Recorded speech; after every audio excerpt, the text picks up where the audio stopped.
اس دنیا میں کیا کسی کو ہمیشہ کا قرار ملا ہے؟ انک میتون و انہم میتون، دنیا میں قرار ہمیشہ کے لیے کسی کو نہیں۔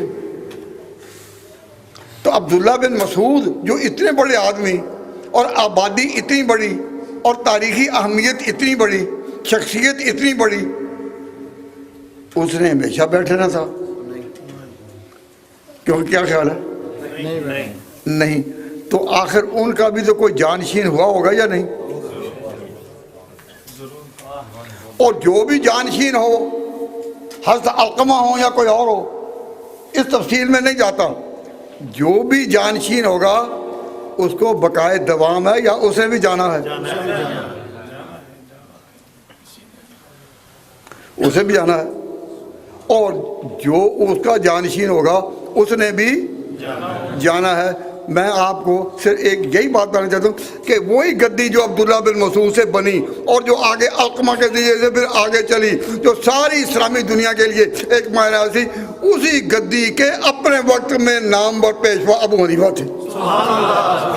تو ابو حنیفہ کسی ویسے ہی انفرادی طور پر شخصیت کا نام نہیں کہ نام لے لیا، دیکھ رہے ہیں یہ کہ کس گدی پر تھا اور کس تسلط کے ساتھ وہ وہاں آیا تھا۔ بہت اچھے، بات یہ ہے، ذرا غور کرو، آپ حضرات نے یا مولانا اظہار صاحب نے یہاں کانفرنس کرنے کے لیے امام ابو حنیفہ رحمۃ اللہ علیہ کے نام کا انتخاب کسی ایرے گہرے کے نام پر نہیں کیا، اس تاریخ کی روشنی میں کیا جس کی ابتدا عبداللہ بن مسعود سے ہوتی ہے۔ سبحان اللہ، بہت اچھے۔ میں پوچھتا ہوں کہ امام بخاری کہاں رہنے والے تھے؟ کہاں کے رہنے والے تھے؟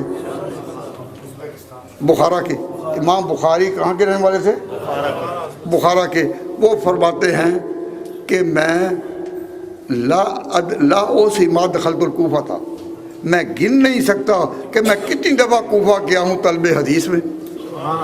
تو امام بخاری جو بخارا چھوڑ کر آ رہے ہیں عراق کی اسی گدی پر جس کے اپنے وقت میں گدی نشین امام ابو حنیفہ تھے، تو ابو حنیفہ کا نام سے اگر پیچھے ہٹ کر ابراہیم نخعی کے نام پر آ جاؤ، حماد بن ابی سلیمان کے نام پر آ جاؤ، علقمہ کے نام پر آ جاؤ، اسود کے نام پر آ جاؤ، عبداللہ بن مسعود کے نام پر آ جاؤ، یہ وہ علمی چراغ جلتا تھا اور جلتا رہا اور جلتا رہے گا۔ A man is known by the society he keeps۔ دیکھو ابو حنیفہ ہے کون، کن کا جانشین ہے، کس گدی پر بیٹھا ہے۔ بھائی میری باتیں سمجھ آئی ہیں؟